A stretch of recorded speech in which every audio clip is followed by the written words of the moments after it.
Good? Yeah? All right.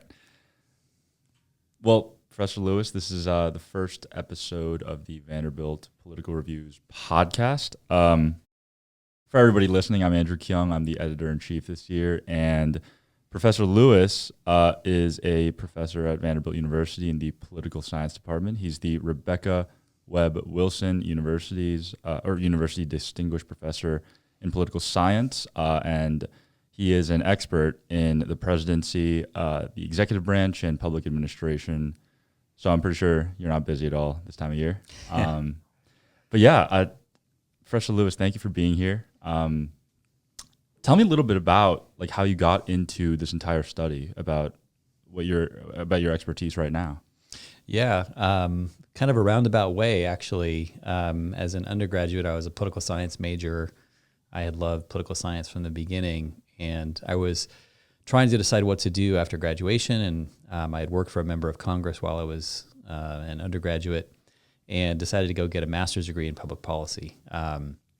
So I started in a public policy program and decided that what was more interesting to me were the kind of bigger questions. So that started me off on a path towards a PhD. I had no idea what that meant or what I would do with a PhD, but that kind of got me started. Did you expect to be a professor when you were an undergrad, or what was No, not at all. Did you have any other like plans, or was this something that kind of just came about? I wanted to work in government. Yeah, I thought that I'd get a master's and go do good work in government and make things better. So the academic career path was something that I sort of fell into. Nice. Like a civil servant or like an appointee? As a civil servant, yeah. Did you have like a dream department or agency that you want to work at? You know, I really didn't. So the work I did for the member of Congress primarily was casework. So people often contact their local member of Congress when they're having a problem with the IRS or Social Security or, getting relatives into the country, those kinds of things. And I really liked helping people, and I liked making things work. And so I thought I would do that for a living. Nice. And that was in the district office or in DC? Yeah. So I was a Berkeley undergraduate, and the representative that represented the district just south of Berkeley, Pete Stark, I went to work for him my sophomore year, and I worked about 25 hours a week during the school year, and then in the summer worked full-time. Paid or unpaid? Paid. Okay, wow, that's pretty generous. I feel like a lot of congressional internships are just volunteer opportunities that don't pay. Yeah, it was, I think unusual at the time, and I was very fortunate to get it. Yeah. Very nice. I'd like to begin today by speaking a little bit about like current events, and I mean, hopefully everything we say ages well, but a lot of people are acknowledging that we're in a pretty historic election. And I mean, there's so much going on, but with everything that you understand about the executive branch, I'm mainly curious about what your expectations are for a Trump presidency, I guess Trump 2.0 presidency or a Harris presidency, and how that's going to affect or maybe change the executive branch and the norms there. Do you have any sort of, visions about what those two separate paths could look like? Yeah, well, they've articulated quite different visions for how they want to run the government.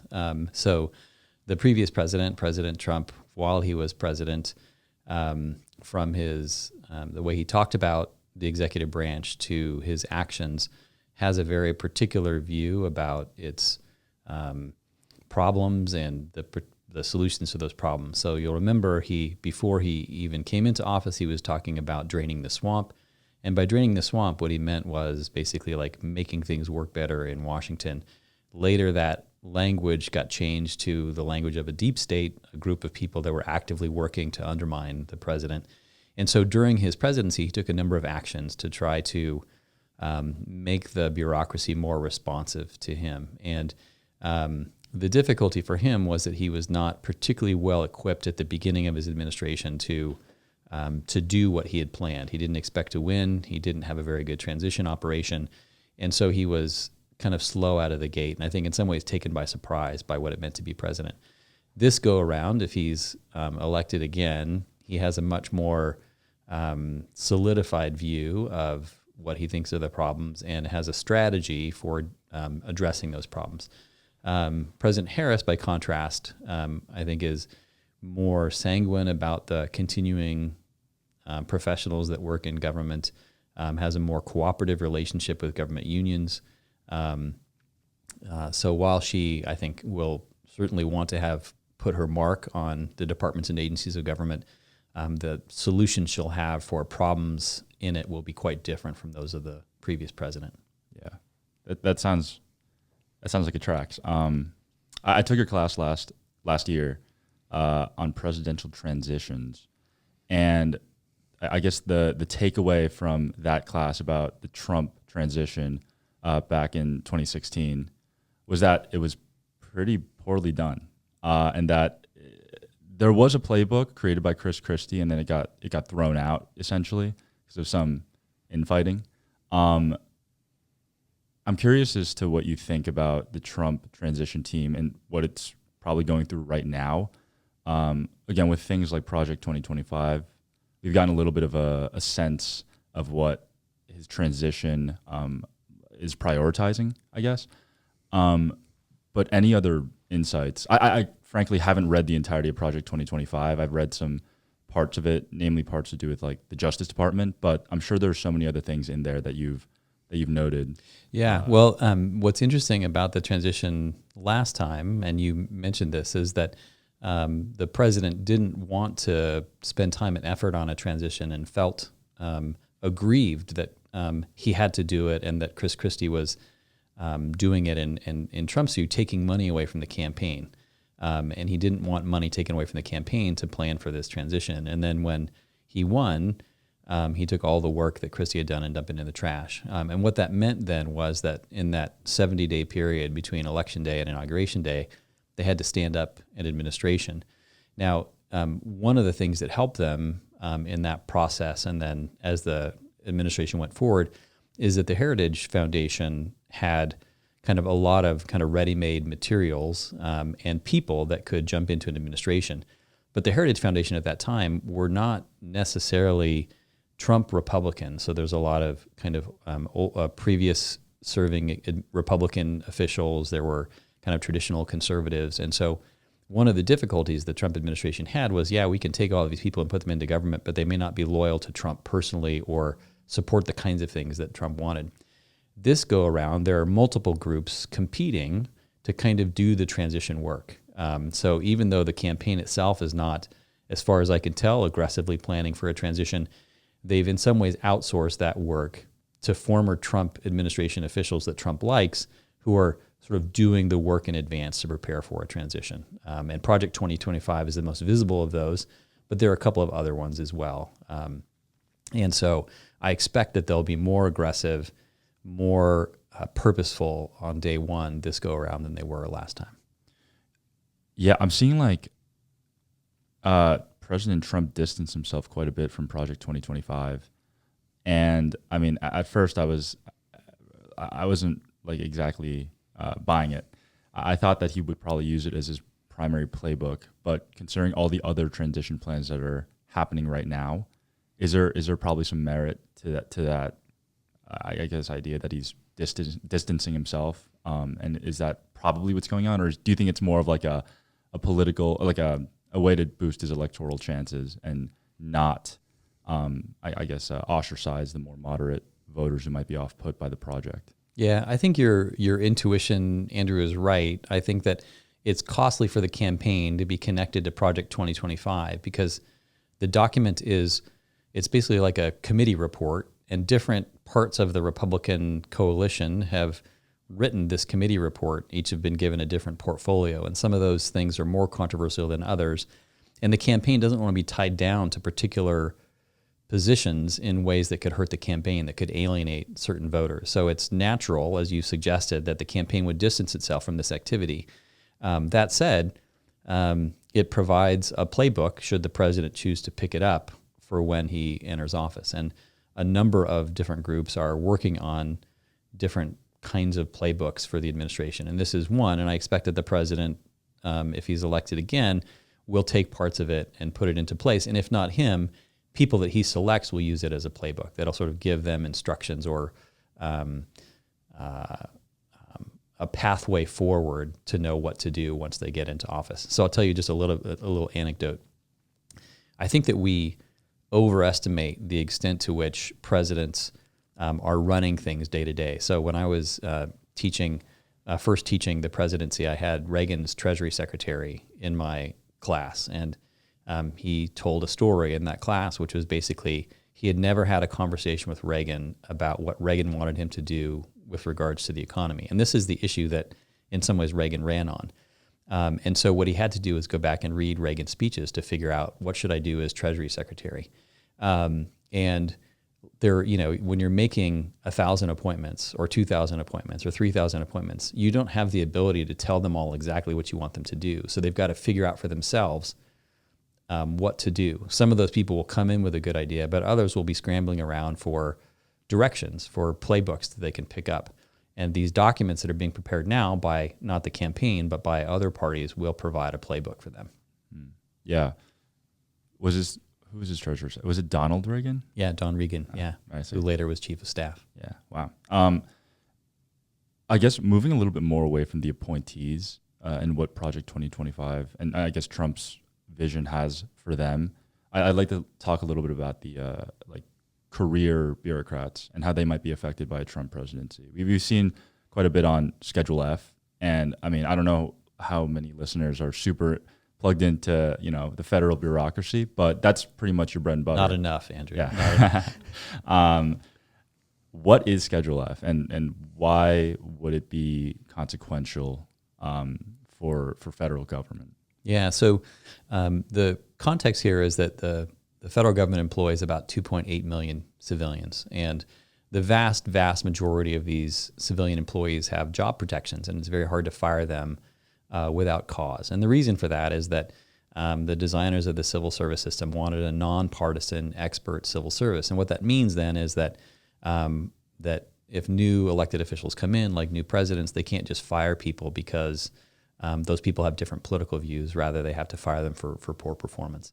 And the previous president felt like those job protections were a source of a lack of responsiveness to the president, but also a source of low performance. And so at the end of his administration, he issued an executive order, and the executive order created a new class of employees called Schedule F. And what his intention was with this executive order was to take a bunch of existing government jobs where there were protections against firing, and then make those jobs in this new Schedule F then eligible for basically firing with no justification, and then they could be people could replace them with no particular formal hiring requirements. Basically, effectively make them political appointees. And the president's executive order was issued in October at the end of his term in 2020, and the order itself required agencies to come up with a list of positions that would be moved into this Schedule F, mostly anything connected to policy. So prosecutors, people writing regulations, people making enforcement decisions, those kinds of things. But he lost the election, and so agencies didn't go through with this. And the first week in office, President Biden revoked the executive order, and so Schedule F went away. The president has publicly stated, and Project 25 advocates, the reinstatement of Schedule F, something like it, which could lead to anywhere from 12 to 50,000 more politically appointed positions in government. That sounds very consequential. I mean, that sounds like honestly, I think the change in federal bureaucracy that would come about from a Trump presidency is pretty under-examined at this point, and people are focusing a little bit more on the red meat issues, the ones that are more exciting and usually the social issues, but I feel like this is very consequential. And I mean, I interned at the Treasury this summer, and I spoke to a lot of these people who have been here from administration to administration, and one of the questions I asked them was, how do you feel about Trump presidency and what he has planned for career civil servants? And they were pretty scared. And I mean, there's a lot of institutional memory, which is really important to these agencies. Are you at all worried that this is going to happen, and what kind of ramifications would come about? Yeah, I think that it's fair to be concerned. And I would say sort of two kinds of things I worry about. One is a general effect on the civil service, and the other is a specific effects in specific cases. So let me talk about the former, then briefly the latter. The people who work at the top levels of the federal government earn salaries that are lower than what most of them could earn in the private sector. And they chose to go into government because they wanted to do some good and have an influence on policies that would improve the lives of Americans. So they've taken a salary hit to do this work. And if you come in and make their jobs less secure and you make it easy for politics to intervene in what they do, to censor their reports or, direct their activities in ways that are inconsistent with law or with good policy, then they're likely to leave. And then the people who remain are the people who don't have outside options, and it can lower both morale and overall performance in government in general in ways that can be consequential for Americans. The other thing that you should be concerned about is the kinds of decisions that people at this level make. So what happens when an intelligence analyst tells you something is happening on the ground that is at variance with your ideological view of how the world is organized? Do you then remove that intelligence analyst and replace them with somebody who is an ideologue in ways that justifies the actions you want to take? What happens when a scientist produces a report that tells you something that you don't want to hear? Do you remove that scientist and replace them with somebody less qualified that will give you the answer that you want? What happens when a prosecutor says there's not enough evidence here to pursue this case, and you're not happy with that decision? Or what happens if that prosecutor is prosecuting somebody in your administration, and you decide to replace them? And those are just the kinds of particular things that make me worry. Or what happens if the IRS director decides who gets to be audited and who doesn't based on political criteria rather than the likelihood that you're falsifying your taxes or not paying your fair share? Yeah, so just like an overall politicization of things that should not necessarily be political. Yeah, and I think the thing that you want to think about is, do you want the president picking favorites, right? Do you want the president to be able to have the power to choose which businesses succeed and which ones fail, which states do well and which states don't do well, which kinds of voters get government benefits and which ones don't? And to the extent that you remove these protections, you are making it easier for presidents to do those things. In a world where presidents were well-intentioned, maybe these protections wouldn't be necessary. But historically, I think the evidence suggests that these protections are there for a reason.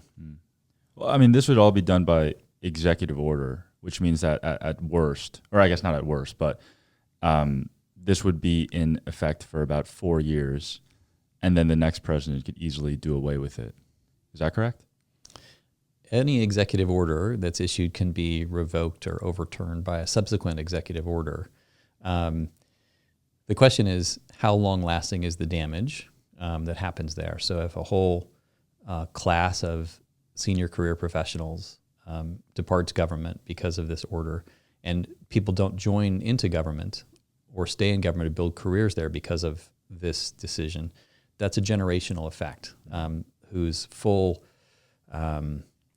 consequences won't be known for 10 or 15 years into the future. Wow, yeah. And it also probably creates like a norm of politicizing agencies that are supposed to be more insulated, I would imagine. And just to be clear here too, the people who are in these jobs have children in school, they have mortgages to pay, they have things, and they've made this deal with the government with the understanding that the government was going to fulfill a particular obligation to them while they fulfilled their obligation to government. And there are real people that are affected by these decisions, both in government, but also the people that depend on government to do important things for them, to approve their patents, to deliver their Social Security check, to keep them safe, to keep their kids from unnecessary wars. So the consequences, even in a 4-year term, can be catastrophic and reverberate through for generations. Well, on that cheery note, let's talk about what a Harris administration might look like and what kind of vision she has. I remember a big part of that class on presidential transitions a big takeaway that I had was that it's very difficult for presidents who are of the same party, I guess like subsequent presidents of the same party, to sort of distinguish themselves, especially when they're a former VP. We saw this with Bush after Reagan. He kind of had to differentiate himself, and it was a little bit difficult at first. But I'm wondering what you sort of are predicting for a Harris administration. Yeah, I think that we sometimes overestimate how easy it will be for a vice president to take over from a sitting president. And one of the things that you know from the class that you took with me is that it's really difficult to plan to take over a government, and you have to start early in order to be effective at that. And the vice president has some advantages from being in government, but also a disadvantage here because she started so late. So she has put together a transition team, but the transition team has some unique challenges, right? Which is that everybody from the Biden administration will expect to stay over, and many of them will want to, but she's also got to put her stamp on the next administration. And there are also inevitably tensions between the president and the vice president and their staffs that are consequential, and you've got to navigate that. You've got to make some hard decisions to say, I'm sorry, you can't stay. You're going to be replaced in the next administration. And there's a lot of hurt feelings, and it can be very difficult to maintain focus and a sort of team attitude moving forward in that kind of a context. So it's going to be difficult for her. My impression was there were some tensions already between the Harris team and the Biden team, and those things only get exacerbated in these kinds of high stakes environments. I mean, at least from the campaign, from what I've observed, since it was such an abrupt change and with such a short time before Election Day, it seems like a lot of the campaign staff from the Biden team rolled over to the Harris team. And I'm guessing we shouldn't expect that for the actual administration if it happens. Yeah, it's hard to say. I mean, one of the things that I will just say that I noticed in the debate with former President Trump was that she had some policy proposals, but it wasn't on the magnitude of Build Back Better or something, right? So if you remember the Biden campaign, there was a whole set of policy proposals associated with a new Biden administration. And what's difficult for Harris is, how do I establish a plan and still, independent of the administration that I was a member of, without critiquing that administration, right? And I found her policy proposals to be somewhat modest, and they're always vulnerable to, well, if you believe that, why didn't you do it already? Or, and people want to find a wedge between her and President Biden. But what that means then is it's very difficult to build a policy agenda of her own in advance, right? Because you can't campaign in a way that says, I'm something different, I'm new,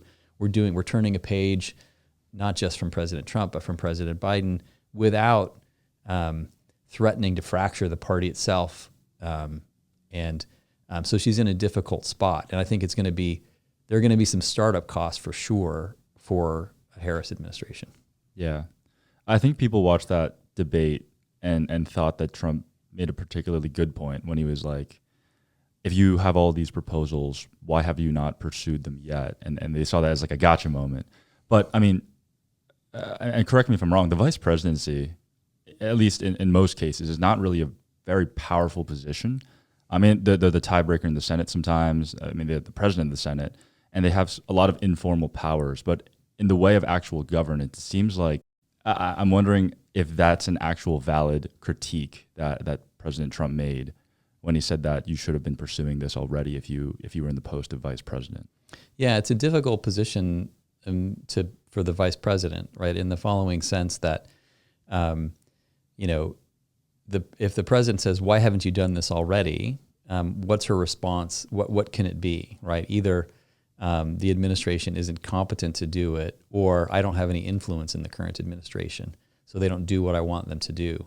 And neither one of those answers is particularly good from the vice president's perspective. But your overall point is an accurate one, right? Which is that the vice presidency has very few formal responsibilities. In fact, they didn't even have an office in the White House complex until the 60s. Their only office was in the Senate. There is this great moment in the Eisenhower administration where when Nixon is running for president in 1960, where they ask Eisenhower, basically like, can you give us some examples of policy decisions where Vice President Nixon was really influential. And Eisenhower said, give me a couple of days and maybe I can come up with an example. And so in the modern period, there has been an effort to make use of the vice president as a partner in governing. But it's been, I would say, the success of that has been irregular. Yeah. And it's a difficult thing for a president to work with a vice president, particularly because you often take vice presidents that you don't know very well, that have their own team, their own agenda, and they're often political opponents. And so it can be difficult to make use of them in the office. I'm trying to think of particularly powerful vice presidents right now. I mean, the only one that comes to my mind is Cheney. And I mean, at least with Vice President Harris, it doesn't seem like she's been delegated too much responsibility during the Biden administration so far. I mean, she got dealt the border situation, which is not, I mean, I don't really envy that task, but would you say that she's been a pretty middle of the road vice president in terms of the amount of responsibility delegated to her throughout this administration so far? I think that we've all seen the kind of visible moments where President Biden has said, I'm going to name you to sort of solve this hard problem. But there hasn't been a lot of reporting about her particular role or being out front or what exactly she's been doing. So there have been some vice presidents that worked pretty well cooperatively. I would say H.W. Bush, Al Gore, Joe Biden was pretty integrated into the Obama team. Dick Cheney exercised a lot of influence if you sort of read books about that administration. But it's been hard to actually discern exactly what role and influence the vice president's had in this administration. I see. I mean, we touched on this sort of through the past few questions, but I'm wondering what President Trump and Vice President Harris's biggest challenge would be upon taking the oath of office. And that could be, you could interpret that any way that you would like, a political challenge or like a more technical challenge. I'm curious about your thoughts on that. Yeah, I mean, there's a number of things that I would sort of come easily to mind, and I think that they're things that if I asked you the question in reverse, you would come up with as well. One is operating in such a difficult, polarized, distrustful environment, right? It is hard to govern without the cooperation of both parties in some part, and there is such hard feeling and animosity between the parties that it's hard to pass legislation, it's hard to pass budgets, it's hard to get nominees confirmed.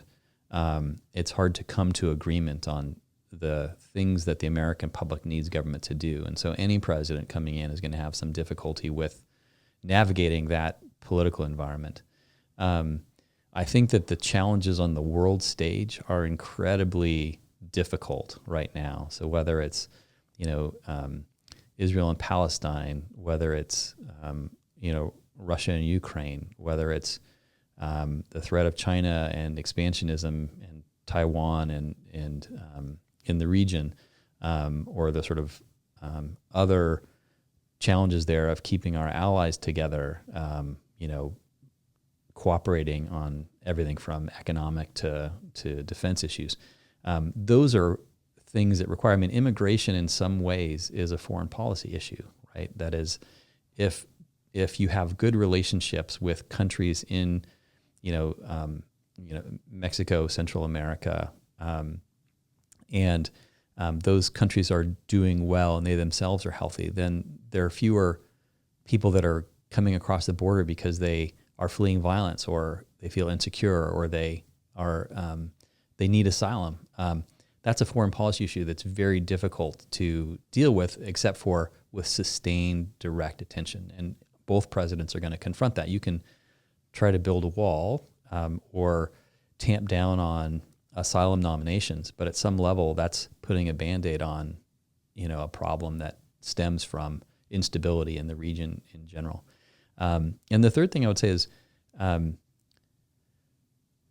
there are big issues related to economic policy, right? We are running massive deficits, and we have been for a long time in ways that are going to threaten the U.S.'s position at some point in the future. I think there are long simmering conversations to be had about race and justice in this country that both presidents are going to confront for certain in different ways, but that's going to be a big issue as well. So it's a difficult time to be president. Is this the most difficult time that you think you've observed in your life to be president? It's hard to say as somebody who grew up in the Cold War. Okay. The issues are incredibly difficult, but different from those. We didn't worry about nuclear annihilation or mutually assured destruction the way that school kids when I was growing up did. But it is certainly challenging, for sure. The political environment, for sure, is much more challenging. Right. That's what I was touching on. Yeah. Like you mentioned polarization and just general distrust. Yeah. The statistic I like to give, and one that you've heard before, is that in the 60s, when parents were asked, how would you feel about your son or daughter marrying somebody from the other party, 6% of parents said they'd have a real problem with their kid marrying somebody from the opposite party. The numbers now are in the high 30s, where parents would have a real problem if their kid married somebody from the other party. And we can intuit why that would be the case now, but that was really weird. That's a really weird thing to say during the period when I grew up. Yeah. So they're definitely different. That's an interesting figure. I'm sure I've heard that before, but that's a pretty marked increase. I want to dig a little deeper into the personalities and the styles of these two candidates. People say like history doesn't repeat itself, but it rhymes. And I'm wondering if you could think of any analogies or analogous presidents of the past that sort of resemble the styles, the personalities, and of these two candidates. Yeah, it's tricky. Presidents pick up things, whether they know it or not, from the actions and behaviors of previous presidents. They sort of know what works. And, so for example, the, common knowledge about talking points and returning to talking points and how you behave in public settings and things like that. So both candidates in some ways have picked up stylistic cues from previous presidents. But I think that's not what you're asking, right? You're sort of asking like, is Trump like a previous president? Yeah. Yep. Would Harris be, like a previous president? And there are similarities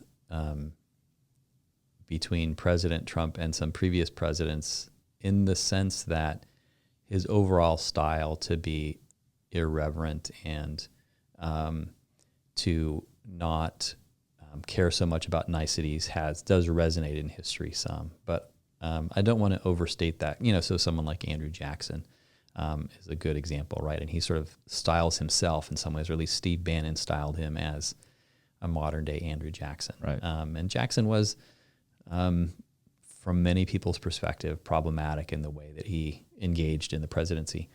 But President Trump is different. And I think that I would say, the former president's style is basically, he said it in his inaugural,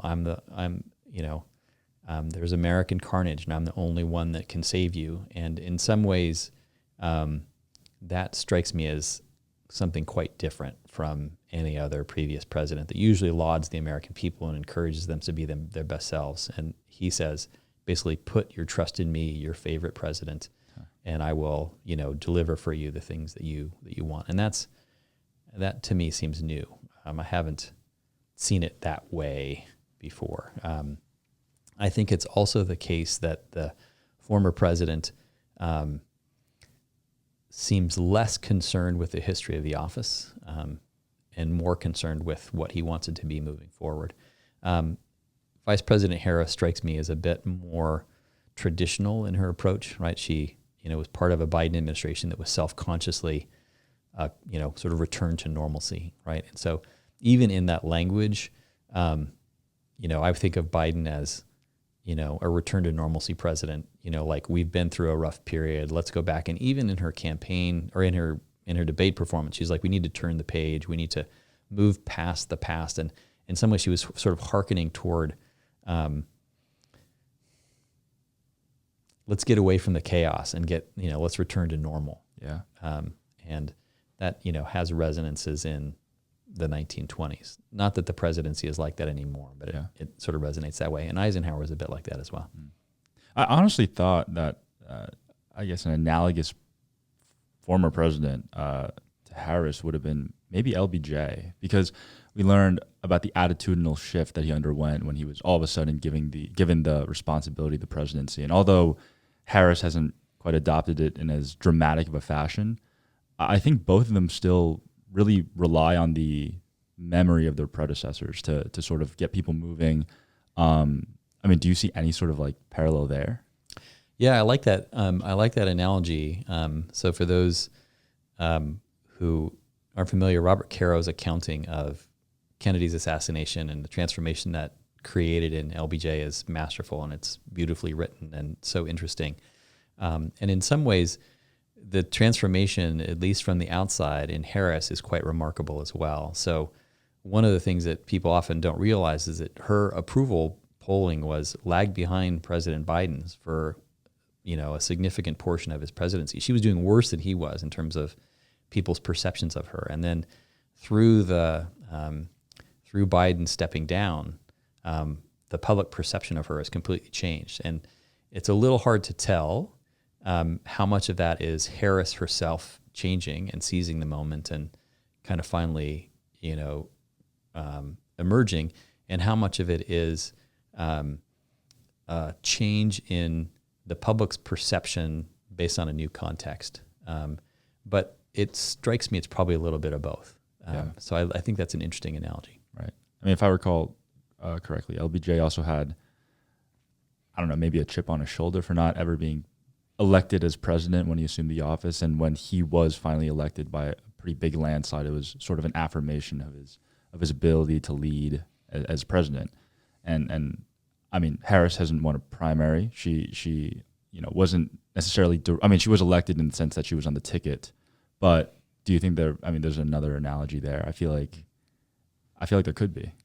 Yeah, it's interesting. I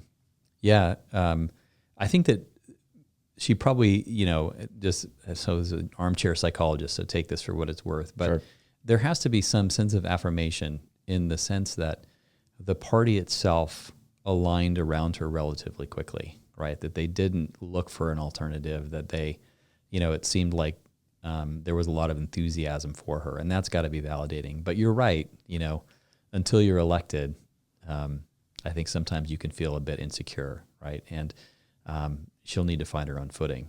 So we'll see what happens in November. Yeah. Nice. We discussed a lot about current events, but I want to move on to some more, I don't know, maybe timeless insights. You are an expert in the bureaucracy. And when people think of the federal bureaucracy, they associate it with something that's pretty slow and boring and, with papers all over the desk and disgruntled employees. But, you and I both know that isn't necessarily the case. And I'm wondering why people should even care at all about this seemingly boring topic and why it's important. Yeah. I sort of joke that one of the reasons I've had any success in my career at all is that I study a subject no one else wants to study, but people need it to be studied. So, but you're right. I was in a job interview right out of graduate school, and one of the questions was, could you teach a class on bureaucracy? And I was like, yeah. And the next question was, well, wouldn't you? So it's many students would consider this a little boring. Like, what would you do to sort of spice it up? And I didn't have an answer. And I was like, of course, people find this boring, but I never have. I've always found it fascinating, and so I had to do some work to try to put myself in the shoes of other people. The last week or so, Michael Lewis has been writing a set of long-form pieces for the Washington Post, highlighting government employees that are doing remarkable things. And I think that, when people think of bureaucrats, even the word in some ways has a pejorative context. But if I said government worker, then people think, okay, well, I like government workers. If I say government, if I say NASA, or if I say, the the Department of the Army, then people think, well, I kind of like them. I think they do a good job. The thing to remember is that government takes on the hardest problems, the problems that the market won't solve. And they help the most vulnerable people. They provide us things that we can't live without. And I think that people don't recognize the amazing things that government does, right? The ability to live in a society like ours, we could not exist without government providing regulations and funding for things like highways. Even our entire food system is based on, a regulatory framework that allows people to get, goods from their farms or their factories into urban areas, those kinds of things.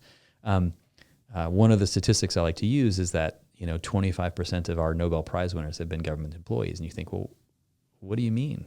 Well, you want to, land a man on the moon, or you want to have GPS, or you want to have the internet, you want to have email. Those things came from government, right? That in many ways, government is, when we do surveys of federal executives and private sector executives, the level of innovation that they report in their organizations is as high in the public sector as it is in the private sector.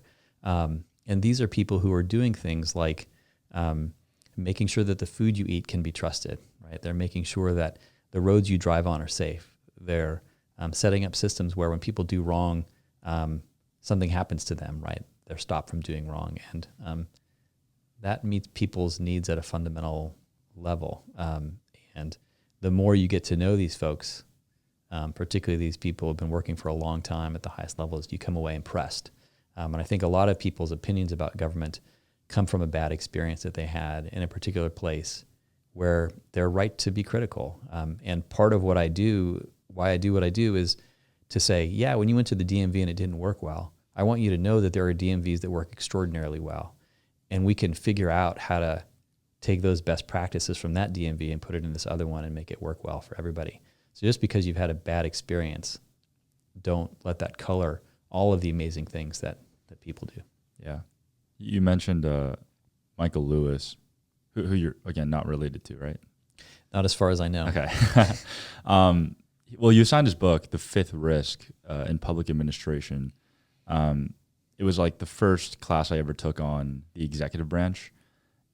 And frankly, I was pretty much under the illusion that, the federal government, the bureaucracy was boring, that it wasn't as worth studying as you thought.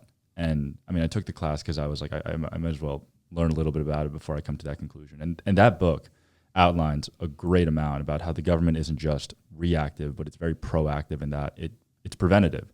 It prevents, no one notices when a nuclear bomb doesn't go off because the Department of Energy regulated its controls, or that the power grid doesn't shut off. I think that is a really understated thing that people, it's very understated about federal government, that they're preventative and that they prevent a lot of catastrophes from occurring. Yeah. We don't read stories in the newspaper about agencies that are working well because no one would read them. We only read about agencies and government employees when things are broken, because that's what sells and what people will read. But, if you read in the newspaper, and we've talked about this in class, 1 billion pieces of mail delivered on time again today, national parks clean and safe for the 3,000th day in a row, you might get a different impression. There's, in one of these recent Lewis pieces, it's really moving, actually. He profiles the guy who runs the National Cemetery Administration. And for a long time in my own research, I'd found that the National Cemetery Administration had gotten really high marks. And I thought, National Cemetery Administration, what in the world? That's got to be a mistake. And this person, when you read this story, it's beautiful. He basically runs the 100 and some veteran cemeteries in the U.S. And it sort of chronicles how much care and attention they put into treating veterans and their families with respect and making the process of a veteran dying as sanctified as it can be. They tell stories about cemetery administration officials taking their shoes off in the rain so that people won't have to walk through mud, and they themselves being in sock feet. these kinds of things. And like that kind of thing is not what people are thinking about when they're thinking about bureaucracy. They're not thinking about somebody who's given their entire life basically to make sure that veterans and their families are, their sacrifice has been respected. And I think if that was what they were thinking about, their views about bureaucracy would be different. Wow. Yeah, it's a recent story you said. Yeah. I want to close out today speaking about your experience as a teacher. And you've been teaching students for a while. And looking back on your experience with everyone that you taught, first of all, I just want to say, like, I think you have a reputation as a very caring professor. You're the only professor that I've had who knows the names of students before the first day of class. I mean, I feel like that says so much about you as a professor, and it's really admirable. But looking back on all the students that you've taught here since 2008 at Vanderbilt. Yeah. Is that correct? And that was, what month was that? Was that in the summer? Yeah, I started in July of 2008. Got it. That was after a pretty historical election as well. And I'm wondering if you've seen between back then and now, if you've observed any changes in the attitudes and I guess the worldviews of your students, and whether it's alarmed you or not.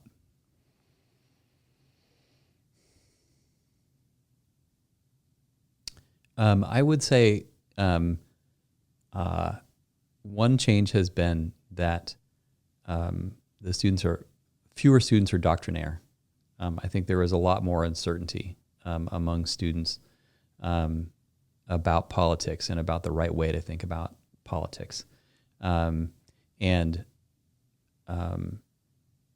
think that's true in general. I definitely feel like in the classes I've taught over the last 5 to 7 years, there's more, I would say, anxiety and uncertainty about how to make sense of the world. And I think that's a function of the fact that things have been changing so dramatically, and things that were certain are no longer certain. And it's hard to plan or to feel secure in that context. Like, what's the economy going to look like? Are there going to be jobs available for me? The party system seems to be changing. What it meant to be a Republican is different now than it was. What it meant to be a Democrat is different now than it was. And the media environment is dramatically different as well, which I think also contributes to some sense of uncertainty. It's really easy to be criticized in the current context, right? Where it's harder to make mistakes, and it makes people cautious, right? Because so much of what you do is public now, whereas before it was private. And when I went to college, my first class, Poli-Sci 1, was Sandy Muir. So Sandy had been a speechwriter for George H.W. Bush, and just a really generous professor and somebody who was a model of humanity and compassion. And he said in Poli-Sci 1, he says, I love college, he says, because one year you can be the most radical conservative and the next year you can be the most extreme liberal. Huh. And he said, you can try things out. And I really valued that. I thought, that's so right? Like, who's got it all figured out? I mean, I'm in my 50s and I don't have it all figured out, but I feel like there's less room to figure things out. People are afraid to say things in class because they're afraid of what other students will think. There's a sort of pervasive sense of just discomfort with perhaps being wrong or questioning things. What's your favorite part about teaching students? The students themselves. All of them are worth knowing, and what's great is none of them are the same. It's the best part of my job. Nice. Well, before we close out today, I want to ask you about any areas of research that you're currently interested in or working on, and what that might reveal about American politics or anything else. Well, as you know, I have a passion for trying to make government work better, right? I think that one of our, one of the things that my faith informs is this notion that, institutions should be work for people, and So my idea is to help government work better, and so I've been spending a lot of time designing measures of government performance that basically use the technology of educational testing. So think like GREs and MCATs and LSATs, and using that same technology to aggregate dozens and dozens of different performance measures into a score, so that new presidents could have a heat map of which agencies are doing well and which ones are doing poorly when they come into office, so that we can target attention towards those that are struggling and praise those that are doing well. So that's been a big one. The other thing I've done is in the past I've written a couple of editions with a co-author, Jennifer Celine, something called the Source Book of United States Executive Agencies, and it is a map of the executive establishment, and it is a resource for courts and agencies and members of Congress to give them a quick and dirty look at how the executive branch is organized, because the government doesn't itself produce one. So nice, yeah. Federal bureaucracy, always a very exciting subject. It is, though. It should be. I mean, it should be more studied. So I frankly thank you for all the work that you're doing. Yeah, it is my privilege. I mean, Vanderbilt is a great place to work, and I feel fortunate to be here and be able to do the work that I do. It feels a little bit like cheating. You know, you like won the lottery. You're like, I get to do this job and I get paid to do it. So, yeah. Well, thank you very much for being our first guest on the VPR podcast. We look forward to many more. And with that, I think we'll close out. Thank you very much. Thank you.